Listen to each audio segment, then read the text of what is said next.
How many unfinished projects do you have right now? Be honest. How many courses are sitting at 30% complete? How many hobbies have you started and abandoned? How many skills are you going to learn someday?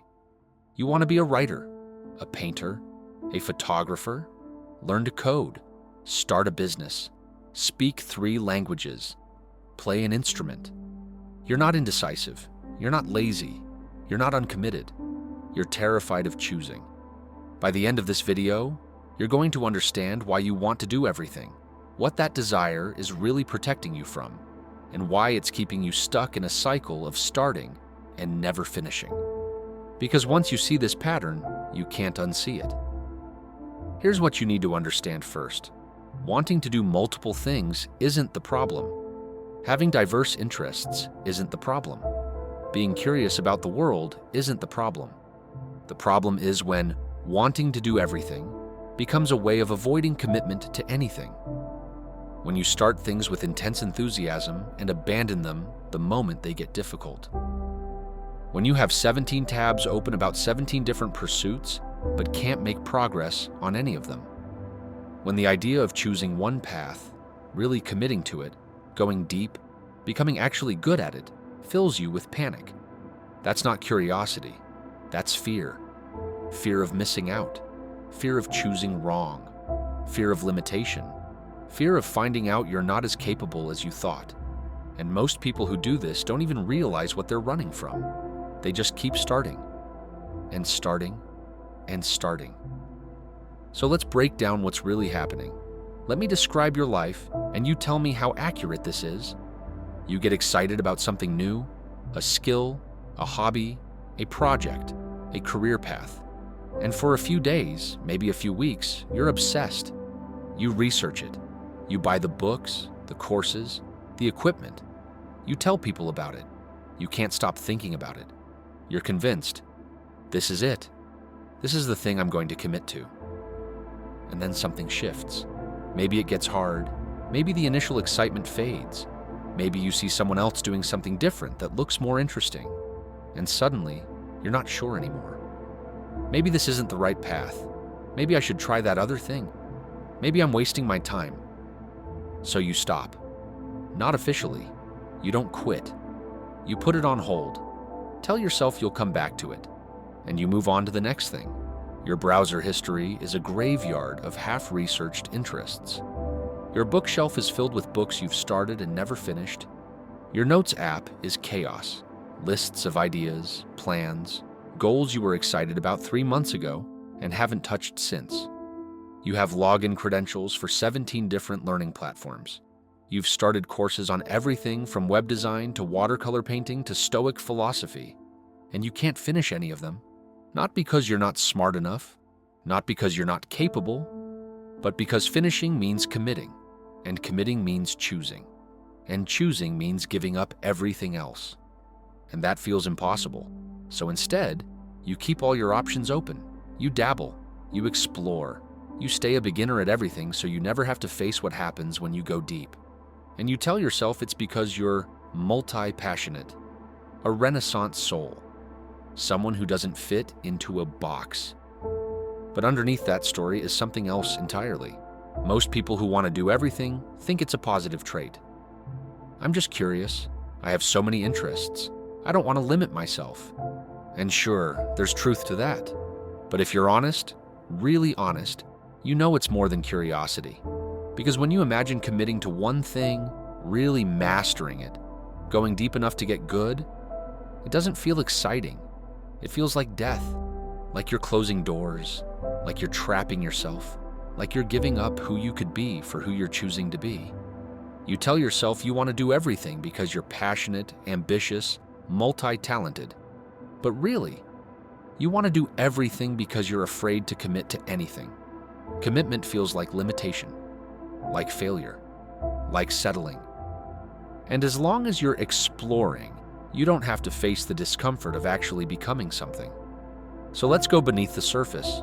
Wanting to do everything is not about loving everything.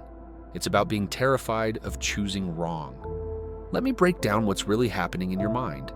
Every time you commit to one path, you're saying no to 1,000 others. You learn to code? You're not learning to paint. You focus on writing? You're not building a business. You master one skill? You're giving up the possibility of mastering all the others. And for someone who wants to do everything, that feels unbearable. Because as long as you're interested in everything, you get to keep the fantasy alive that you could be good at everything. But the moment you choose, you have to let go of all those other possible versions of yourself. And that feels like loss, like grief, like you're killing off potential futures. Here's the thing nobody tells you. As long as you're a beginner at everything, you never have to find out if you're actually good at anything. Staying surface level is safe. You can dabble, explore, stay interested, and never risk failing. But the moment you commit, the moment you go deep enough to actually try to be good, you risk finding out you're not as talented as you thought, that you're not special, that you're just average. And for someone whose identity is built on being capable of anything, that's terrifying. So you stay a beginner, forever. Because beginners get grace. Beginners don't have to be good yet. Beginners are still learning. But masters, they get judged, and you're not sure you can handle that. You're addicted to novelty, the rush of starting something new, the excitement of not knowing, the dopamine hit of possibility. And depth doesn't give you that. Depth is repetition. It's practicing the same thing over and over. It's slow, incremental progress that doesn't feel exciting. Your brain craves newness, and commitment feels like stagnation. So you interpret boredom as a sign that you've chosen wrong, that this path isn't right for you. But really, you're just in the messy middle, the part where things get hard, where progress slows, where the initial excitement wears off and all that's left is the work. And instead of pushing through, you bail. You go find something new to be excited about, and the cycle starts again. This is the big one. You're so afraid of committing to the wrong thing that you never fully commit to anything. What if I spend years on this and then realize it wasn't what I wanted? What if I choose this path and miss out on something better? What if I'm wasting my potential on something that doesn't matter? So you hedge. You keep your options open. You explore everything so you don't have to risk choosing wrong. But here's the brutal truth. By refusing to choose, you've already chosen. You've chosen surface-level dabbling over depth. You've chosen possibility over actuality. You've chosen the fantasy of everything over the reality of something. And in doing so, you're guaranteeing that you'll never be truly good at anything. Carl Jung said something that cuts right to the heart of this. The creation of something new is not accomplished by the intellect, but by the play instinct. But he also said, mastery requires sacrifice. You can't have both. You can't master everything. You can't be all things. You have to choose. And choosing means letting go. And until you make peace with that, you'll stay stuck in this loop, forever starting, never finishing, always wondering what you're capable of, but never actually finding out. Wanting to do everything is costing you more than you realize, not in obvious ways, in quiet ones. Mastery requires depth. It requires time. It requires doing the same thing long enough to move past beginner, through intermediate into actual competence. But you keep jumping ship, so you're perpetually a beginner at everything. You know a little about a lot, but you're not good at anything. And deep down, you know that, and it eats at you. You're constantly researching, planning, starting, switching. Your brain is always on, always scanning for the next thing, always trying to figure out what you should be doing, and you're exhausted. But when someone asks what you've been working on, you don't have an answer, because you haven't actually finished anything. You tell yourself, I could be a writer if I wanted to. I could learn to code. I could build a business. And sure, maybe you could, but you haven't. Your identity is built on what you could do, not what you have done. And that's a shaky foundation, because potential has an expiration date.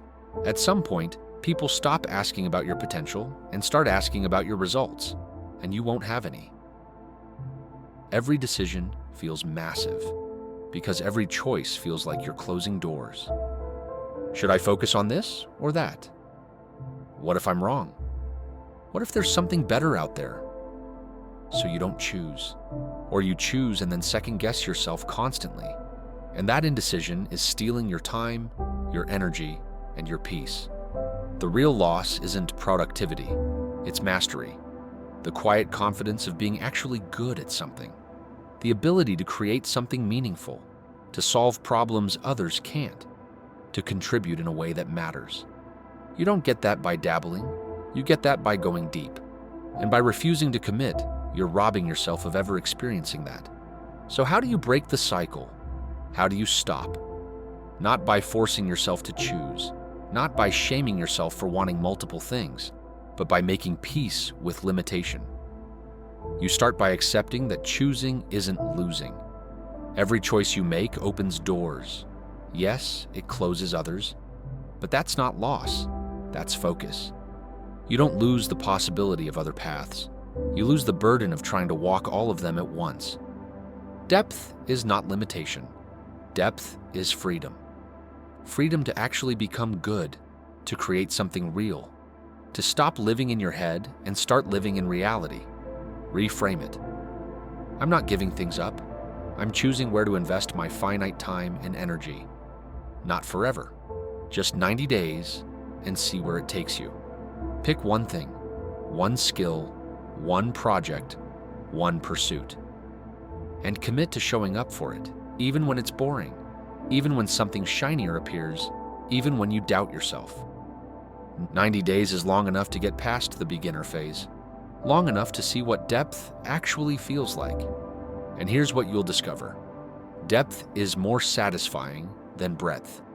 The confidence that comes from being competent at something beats the dopamine hit of starting something new.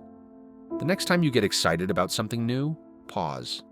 Ask yourself, am I genuinely interested in this? Or am I just bored with what I'm currently doing? Is this a new path? Or is this avoidance of the hard part of my current path? You're not trying to kill curiosity. You're just distinguishing between genuine interest and escape behavior. You don't have to be the best. You don't have to be perfect.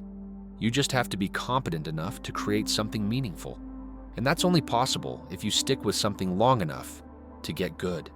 Stop chasing mastery in everything. Start pursuing competence in something. Embrace the messy middle, the phase where things get hard, where progress slows, where excitement fades. That's not a sign you've chosen wrong. That's the phase where mastery is built. Beginners feel excited. Intermediates feel bored. Masters feel capable. You keep bailing in the intermediate phase because you think boredom means it's not the right thing. But really, it just means you're learning. Stay. Push through. See what's on the other side. Something that people who want to do everything don't understand is that breadth feels exciting, but depth feels meaningful. You know what's more satisfying than knowing a little about everything? Actually being able to do something. To write something people connect with. To build something that works. To create something beautiful. To solve problems that matter. You don't get that from dabbling. You get that from commitment. The people you admire, the ones who've built something real, didn't do it by keeping all their options open. They did it by choosing, by committing, by going deep enough to get good. And yes, they had to let go of other possibilities. Yes, they had to close doors. But in doing so, they opened the one door that matters, the door to actually creating something that lasts. You're so afraid of choosing wrong that you've guaranteed you'll never choose right. Because right isn't about picking the perfect path. Right is about committing to a path and making it meaningful through depth. Carl Jung said, "Your vision will become clear only when you can look into your own heart. Who looks outside dreams, but who looks inside awakes." You've been dreaming about everything you could do. It's time to wake up and actually do something. I know what you're thinking. But what if I choose wrong? What if I commit to something and realize it's not what I wanted? Here's the truth. There is no right choice. There's only the choice you commit to. You could be happy and fulfilled doing any number of things. The magic isn't in finding the perfect path. The magic is in choosing one and going deep enough to make it meaningful. You're waiting for certainty before you commit. But certainty doesn't come before commitment. Certainty comes through commitment. You don't know if something is right for you until you've invested enough time to actually get good at it. And you'll never know if you keep jumping ship every time things get hard. You're allowed to choose. You're allowed to commit. You're allowed to let go of all the other possibilities. Not because they weren't worth pursuing, but because you can't pursue everything and expect to master anything. You have finite time, finite energy, finite attention. Stop trying to do everything. Start doing something. Not perfectly, not forever, just something. With focus, with depth, with commitment. That's where meaning lives. That's where mastery lives. That's where your actual life, not the imagined one, lives. So here's my challenge for you. Right now, not tomorrow, not next week, choose one thing, one project, one skill, one pursuit. Something you've been interested in but never fully committed to. And commit to it for 90 days, not forever, just 90 days. Show up, even when it's boring, even when something shinier appears, even when you doubt yourself, and see what happens when you actually go deep. Because I promise you this, the quiet confidence of competence beats the fleeting excitement of possibility every single time. You don't need to do everything, you just need to do something, fully, deeply, for real. That's where your life is actually waiting. Thank you for being here. Thank you for showing up. You don't need to become someone new. You just need to give one version of yourself enough time to fully arrive. And that is more than enough to begin.